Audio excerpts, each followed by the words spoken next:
Budget को लेकर महा कवरेज लगातार जारी है। एक और जहां वित्त मंत्री निर्मला सीतारमण ने 1 घंटे 23 मिनट के भाषण में देश का बजट पेश कर दिया है, तो वहीं दूसरी ओर बजट को लेकर क्रिया प्रतिक्रिया का दौर शुरू हो गया है। एक और जहां विपक्षी बजट को आधारहीन बता रहे हैं, सरकार बचाने का बजट बता रहे हैं, तो वहीं दूसरी ओर सत्ता पक्ष के नेता इस बजट को दूरगामी सोच का एक सशक्त बजट बता रहे हैं। इसी को लेकर चर्चा करने के लिए मेरे साथ स्टूडियो में नए मेहमान जुड़ चुके हैं। बीजेपी से पूर्व राज्यसभा सांसद रामकुमार वर्मा जी, आपका बहुत बहुत स्वागत है। कांग्रेस से प्रवक्ता नितिन सारस्वत जी, आपका भी बहुत बहुत स्वागत है। नितिन जी, बजट पेश कर दिया गया है। चुनाव से पहले बीजेपी जनता के बीच में गई। मोदी जी ने भी कहा कि अब तक 10 साल जो देखा आपने वो झांकी है, असली पिक्चर बाकी है। और अब तीसरे टर्म की सरकार अपना पहला बजट पेश कर चुकी है। इस बजट को देख करके क्या लगता है, जिस प्रकार के जो वादे किए गए थे, जिस प्रकार का विजन दिखाया गया था जनता को, वो इस बजट में परिलक्षित होता हुआ नजर आ रहा है? देखिए, सबसे पहले तो मैं ये कहना चाहता हूँ कि आज जब बजट था तो जैसे देश का आम नागरिक होता है, पार्टी के अलावा मैं एक आम नागरिक भी हूँ, और मेरी भी उम्मीद थी कि इस बजट से कि ऐसा कुछ होगा जिससे गरीब की, मध्यम वर्ग की और किसान की, श्रमिक की झोली में कुछ आएगा और उसके पास इस तरीके की राहत पहुंचेगी ताकि वो जो जिस परेशानियों से जूझ रहा है, किसान कर्ज से जूझ रहा है, श्रमिक भी कर्ज से जूझ रहा है, युवा बेरोजगारी से जूझ रहा है, महिलाएं उनका घर का बजट बिगड़ा हुआ है, जिस तरीके की परेशानियों से जूझ रहा है, हमारे एमएसएमई जिस तरीके की हालत में है, उसमें कोई राहत मिलेगी। अब मैं सबसे पहले, आप वो बोले थे कि देश का बजट आया, मुझे नहीं लगता है कि जब मैंने बजट देखा उसके बाद मुझे लगा कि ये देश का बजट है। मुझे लगा कि ये कुर्सी को बचाने वाला बजट है। ये ऐसा बजट है जहाँ पे वो डबल इंजन की बात करते थे कि जहाँ बीजेपी के खाली डब्बे हैं और उसके आगे 2 इंजन लगे हुए हैं, एक चंद्रबाबू नायडू जी का और एक नीतीश कुमार का, और उन दोनों इंजनों को दुरुस्त करने की कोशिश की गई है कि कहीं ये दोनों इंजन खुल के ना भाग जाएं और हमारी जो गाड़ी के डिब्बे हैं वो खाली पड़े रह जाएं। आप ये देखिए, एक राजस्थान प्रदेश है, ये राजस्थान प्रदेश में विषम जलवायु परिस्थितियां हैं। यहाँ की जनता अपनी मेहनत से, इस जनता ने इस राजस्थान को बीमारू प्रदेश से निकाला, यहाँ की सरकारों ने बहुत मेहनत की, लेकिन आज आपने केवल अपना इंजन बचाने के लिए, दोनों इंजन कहीं आपके डब्बों को छोड़ के ना भाग जाएं, आपने उनको तो किया, लेकिन जिस राजस्थान ने आपको राज्य में भी सरकार दी, मोदी की गारंटी में सरकार दी, आपको केंद्र में भी सरकार दी, उससे आपने दुश्मनी ले ली। उस राजस्थान का कोई नाम ही नहीं है, आपने उन दोनों सरकारों को दे दिया। और यहां की विषम जलवायु परिस्थिति होने के बावजूद किस तरीके के, और इस समय विषम जलवायु परिस्थिति के ऊपर अब जब अल नीनो का प्रभाव है, तो सोचिए जहां हमारा कृषि प्रधान राज्य है, कृषि प्रधान देश है, उसके अंदर क्या दिया? कुछ नहीं दिया। किसान के हाथ में सीधा क्या आया? क्या उसकी लागत कम करने के लिए कुछ मिला? क्या उसकी फसल का दाम मिलेगा, इसके लिए कोई उसको गारंटी मिली है? क्या न्यूनतम मजदूरी जो हमारा भूमिहीन कृषक है उसको कुछ मिला है? क्या हमारे जो कीटनाशक, पेट्रोल, डीजल, जितनी भी तरीके के कृषि उपकरणों पे आपने 18% तक का जीएसटी लगा रखा है, क्योंकि जीएसटी से पहले वो सब लोग या तो 0% था राज्य में या 4% मैक्सिमम था। क्या आपने डायरेक्ट उसको कोई फायदा पहुंचाया है जो उसको राहत मिले? नहीं, ऐसा कुछ नहीं है। अब आप बात कर लीजिए युवा के लिए। आप युवा के लिए बोलते हैं, सीएमआई का डाटा आया कि 9.2% की बेरोजगारी है। पहली बात तो आप लगातार मानते ही नहीं थे कि बेरोजगारी है। फर्स्ट टाइम मैं इस बात के लिए बधाई देना चाहूंगा कि आपने कहा कि बेरोजगारी है, और कांग्रेस के नए पत्र में जो इंटर्नशिप की बात की थी आपने उसे लिया। लेकिन अब आप इंटर्नशिप में देखिए, पहली बात तो कोई पक्की नौकरी की, सरकारी नौकरी की कोई दूर दूर तक बात नहीं है।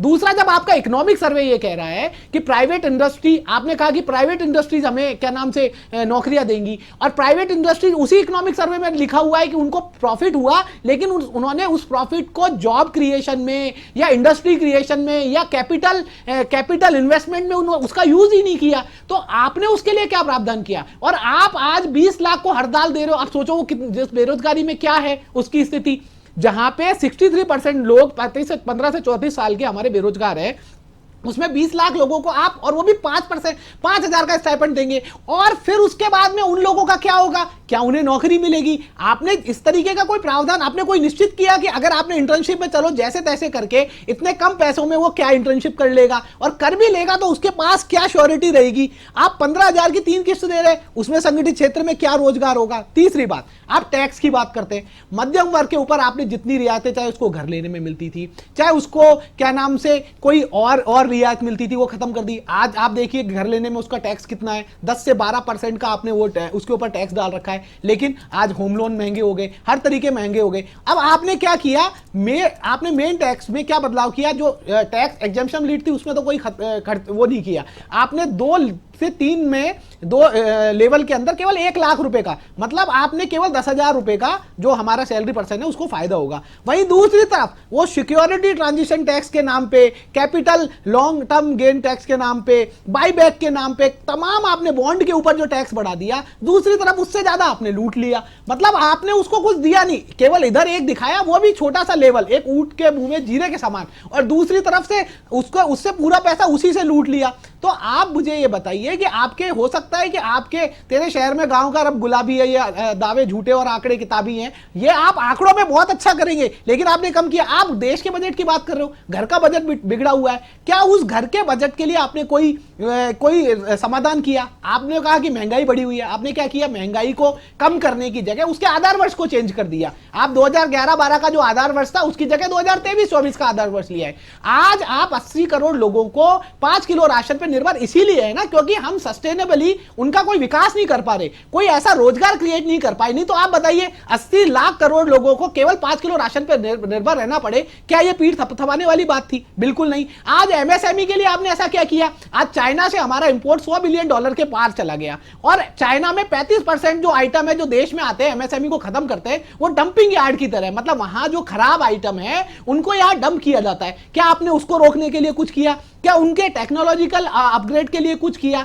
आज जो दिक्कतें आ रही हैं आप उन दिक्कतों को नहीं कर रहे, लेकिन आप एक किताबी बजट तैयार कर रहे हो, और उसी का नुकसान है कि लगातार चीजें, चाहे किसान के लिए हो, श्रमिक के लिए हो, महिलाओं के लिए हो, हमारी बचत हो। सोचिए आज 36% जो हमारी जीडीपी की 36% बचत थी जो इन्वेस्टमेंट में आती थी, आज वो 27% रह गई। 50 साल में सबसे लो हमारी बचत है। तो मैं ये कह रहा हूं, आज बाजार का उसका रिस्पॉन्स देखा कि बाजार किस तरीके से लुढ़का है, क्योंकि आपने बाकी सारे बॉन्ड पे, बाईबैक पे, STT long term capital gain, short term capital gain और F&O पे आपने हर तरीके के टैक्स बढ़ा दिए। तो मेरा ये कहना है कि आप, हो सकता है कभी आप 5 ट्रिलियन की बात करोगे, कभी आप ग्रोथ रेट की बात करोगे, जब जॉब नहीं होगी आप 10 करोड़ बिलियन एड कर दो, 5 ट्रिलियन की जगह 10 ट्रिलियन कर दो, लेकिन जब आम आदमी को कोई राहत नहीं होगी, आप ग्रोथ रेट आपकी 10% हो जाए और मुझे जॉब ही नहीं मिल रही, जॉबलेस ग्रोथ हो रही है, तो उसका क्या फायदा? आप मुझे ये बताइए, 80 करोड़ लोग अगर 5 किलो राशन पे ही निर्भर रहने हैं, तो आप कितनी भी ग्रोथ रेट कर लीजिए। अगर हमारे देश की जनांकीय लाभ है जहां पे हमारी युवा आबादी 65% है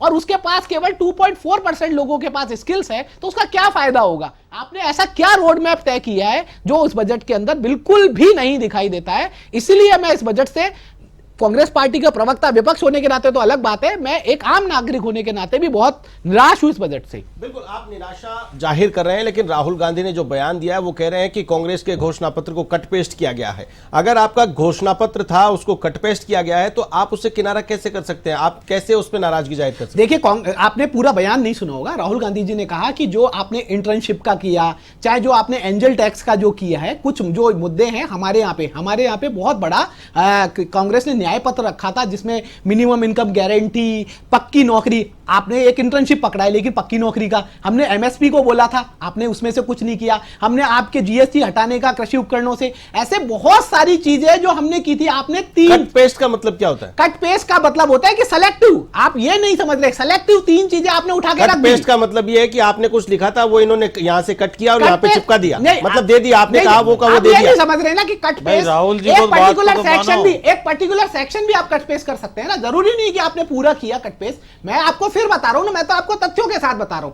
हमने पक्की सरकारी नौकरी की बात की थी इंटर्नशिप के साथ, क्या उसके अंदर है? हमने सरकारी नौकरी 30 लाख पद भरने की बात की थी, क्या वो उसके अंदर है? जवाब ले लेते हैं। एमएसपी देने की बात की थी। बिल्कुल, राज्यसभा के पूर्व सांसद, बिल्कुल राज्यसभा के पूर्व सांसद रामकुमार वर्मा जी हमारे साथ बने हुए हैं। रामकुमार जी, जिस प्रकार से नितिन जी ने जो कहा है कि किसी प्रकार की कोई दशा दिशा इस बजट में दिख रही नहीं है, जो घोषणाएं होनी चाहिए थी वो हुई नहीं है, जो विजन पेश किया जा रहा था चुनाव के दौरान वो विजन यहां इस बजट में दिख रहा नहीं है, धरातल पर कुछ भी इसमें होता हुआ नजर नहीं आ रहा है। कुछ राज्यों को खुश करने के लिए या फिर अपने सहयोगी घटक दलों को खुश करने के लिए ये बजट नजर आ रहा है, कहीं भी देश का बजट नजर नहीं आ रहा है। खाली डिब्बे बीजेपी के वो अपने इंजन का ध्यान रख रहे हैं, टीडीपी और जेडीयू का।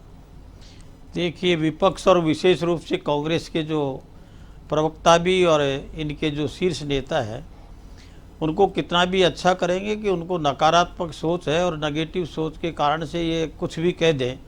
लेकिन मैं कहूँगा कि जिस तरह से जनता ने माननीय नरेंद्र मोदी जी को तीसरी बार एनडीए के रूप में, प्रधानमंत्री के रूप में बनाया, ऐतिहासिक जीत भी हुई।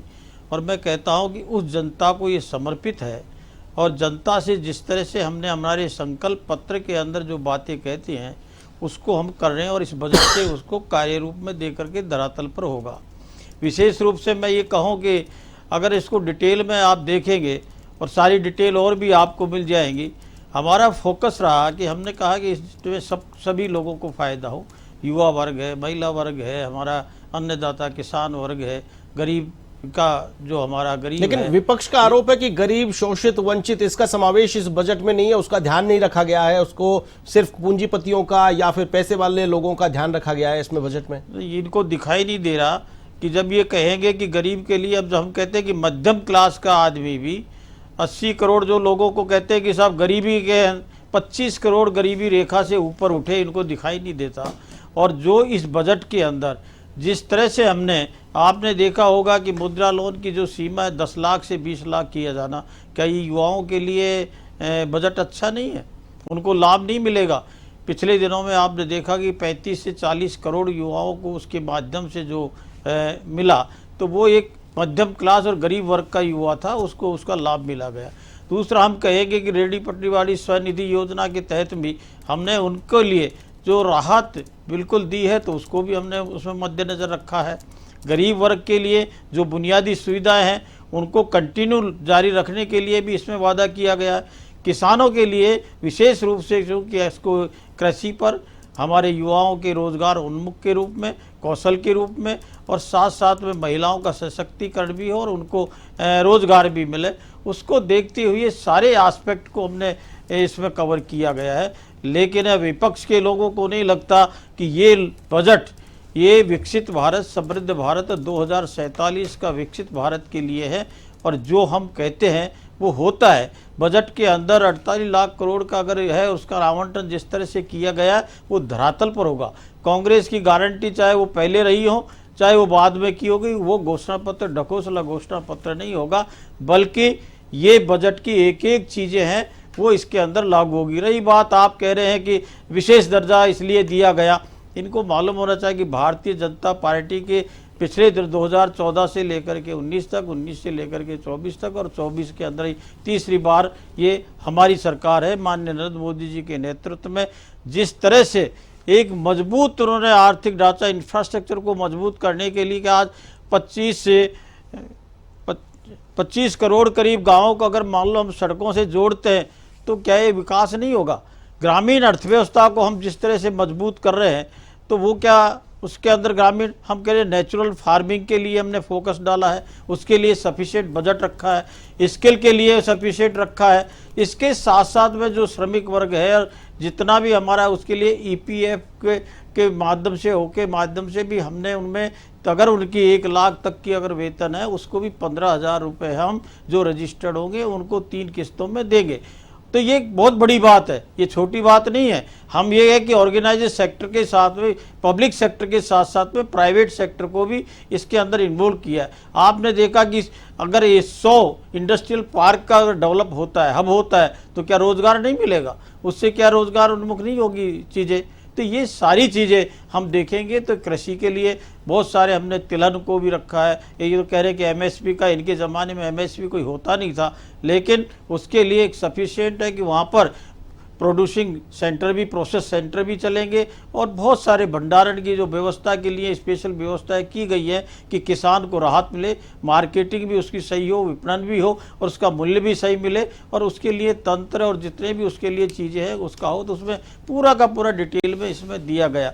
तो मैं यही कहूँगा कि हमारे कांग्रेस के प्रवक्ता कुछ भी कहें उनको तो अच्छा नहीं लगेगा, वो कटपेस्ट की बात करें। अरे भाई हमारा विजन है, और ये विजन वो होता है कि जो हम एक लॉन्ग टर्म के अंदर भारत किस तरह से मजबूत होगा, सशक्त होगा, और देश के हमारे की 11वें स्थान से 5वें स्थान पर आए, तीसरे स्थान पर हमारी इकोनॉमी, अगर हम GDP के ग्रोथ रेट को देखें तो आप देखेंगे किस तरह का एक, इनको इसके बारे में गर्व होना चाहिए।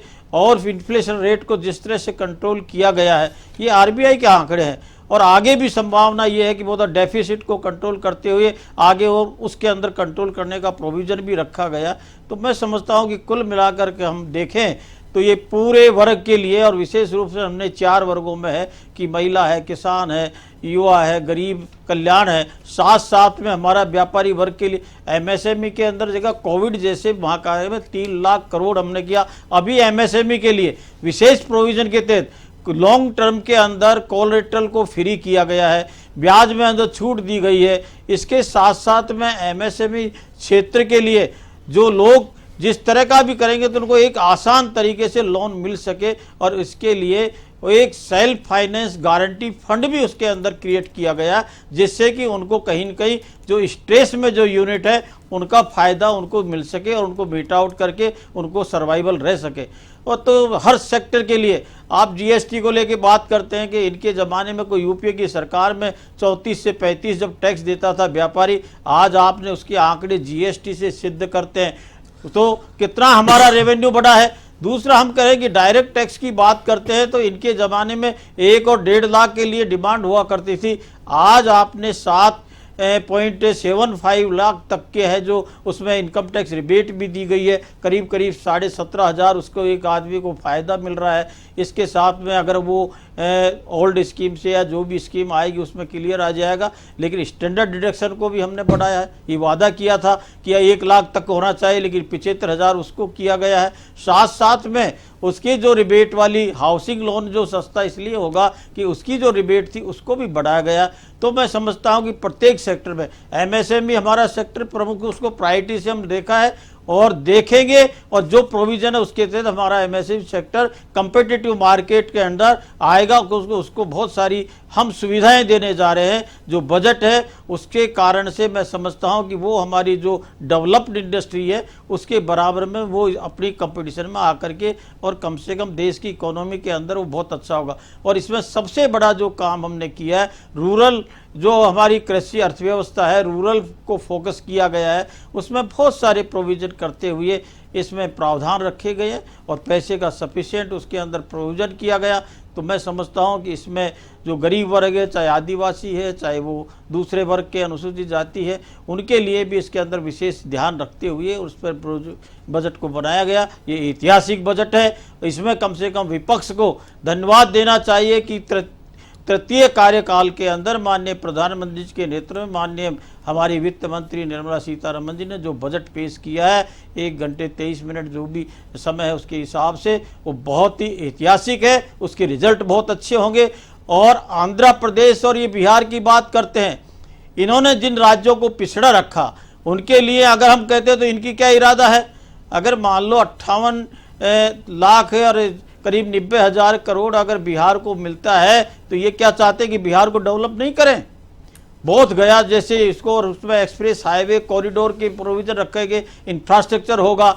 और आंध्र प्रदेश बहुत दिनों से डिमांड कर रहा था, उसको भी एक कैपिटल के लिए, इंफ्रास्ट्रक्चर के लिए अगर 15,000 करोड़ दिया जाता है तो इसमें इन लोगों को क्या है, इनको तो खुशी होनी चाहिए कि हमने नॉर्थ ईस्ट में जब आप देखा 2014 और 2019 के बाद में नॉर्थ ईस्ट में हमने वोटों की राजनीति नहीं करी थी, लेकिन वहां पर लाखों करोड़ का बजट करके और जिस तरह के टनल और रोड इंफ्रास्ट्रक्चर तैयार किया गया है उसका आज रिजल्ट आ रहा है। वहां पर भी हमने प्रत्येक क्षेत्र को कवर किया गया। राजस्थान को तो ऑलरेडी इतना कुछ किया है कि इन्होंने जिस तरह के हालात छोड़े गए, और अभी माननीय मुख्यमंत्री भजन लाल जी के नेतृत्व के अंदर जो पेंडिंग इशू थे, चाहे ईआरसीपी का पीकेसी को मर्ज करके 21 जिलों की पेयजल की और सिंचाई की योजना को हमने वो किया है। जल जीवन मिशन में जो काम नहीं होता आज वो धरातल पर चल रहा है, उसका काम शुरू हो गया है। भ्रष्टाचार वह बंद हुआ है। तो मैं ये कहता हूँ कि कुल मिलाकर के देखा जाए तो पूरे भारत के लिए, प्रत्येक व्यक्ति के लिए हमने बिना किसी भेदभाव करके कि प्रत्येक व्यक्ति का सर्वांगीण विकास हो और समृद्ध भारत, विकसित भारत 2047 का हमारा जो विकसित भारत का संकल्प है वो इस बजट से पूरा होगा। बिल्कुल, कोई दोहराई नितिन जी, जिस प्रकार से रामकुमार जी ने जो बात कही है, सारे वर्गों को साधने की कोशिश बजट में की गई है और एक दशा और दिशा बदलने के प्रयास इस बजट में किया गया है। जिस प्रकार से वादे किए गए थे चुनाव में जाने से पहले, उन वादों की दिशा में ये बजट है, क्या कहेंगे? देखिए आशीष जी, यही मैं आपको बता रहा था कि ये क्या नाम से जुमा खर्ची वाला और केवल आंकड़ों को दिखाने वाला है, किताबी आंकड़ों को, जो राम कुमार जी ने बिल्कुल सही सही बता दिया कि इस तरीके के हमारे आंकड़े हैं। लेकिन जिस तरीके से बातें कही थी 2022 में 100 स्मार्ट सिटी दिखेंगी, किसानों की आमदनी दुगनी हो जाएगी, और क्या नाम से हर घर हर के आवास होगा, नल में जल होगा, जल से कल होगा, और तमाम तरीके के जो जुमले गढ़े गए थे, कभी 4D 4T 4P, है ना, इतने सारे जुमले थे।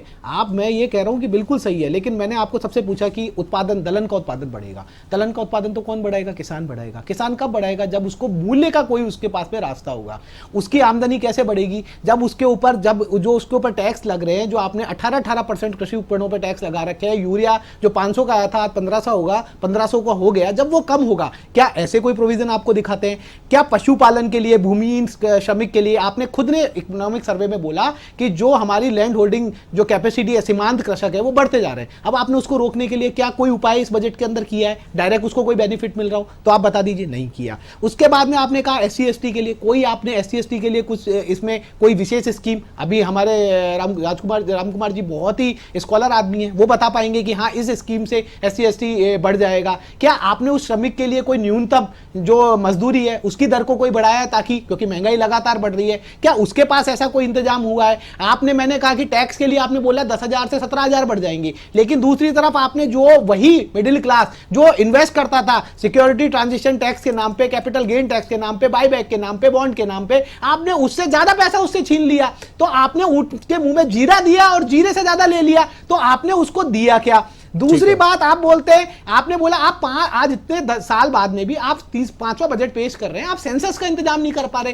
केवल पूरे देश के इतिहास में एक बार ऐसा हुआ है जब वर्ल्ड वॉर 2 था, तब देश में सेंसस नहीं हुई। तो अब आप जब denial of data, don't availability of data, तो आप कर क्या रहे हैं? दूसरी बात आपने बोला कि क्या नाम से अभी जो बजट है उसमें कृषि, शिक्षा, स्वास्थ्य में जो हमारा कैपिटल एक्सपेंडिचर है उसमें आपने 1 लाख करोड़ की कटौती कर दी।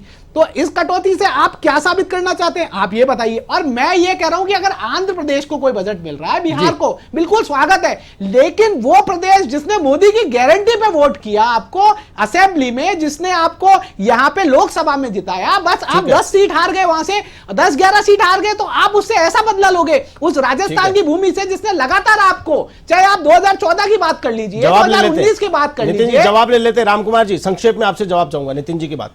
देखिए, नितिन जी ने जो भी कहा, लेकिन ये डिटेल में, क्योंकि ये युवा है और ये अध्ययन करेंगे और वास्तविकता में देखेंगे, क्योंकि इनकी तो मजबूरी है कि इनकी पार्टी के हिसाब से उन बातों को कहेंगे जो ये नहीं कर पाए।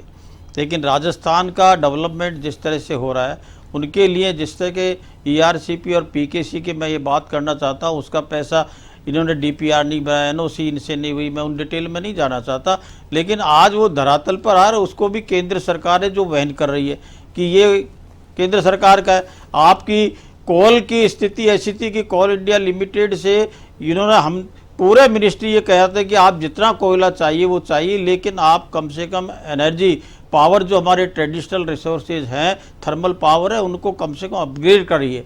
लेकिन उन्होंने अपग्रेड नहीं किया। उसके हालत ये कि आज की तारीख में राजस्थान के अंदर 75% हमारे ट्रेडिशनल जो रिसोर्सेज थर्मल पावर के हैं वो अपग्रेड हुई है, उनसे मिल रहा है।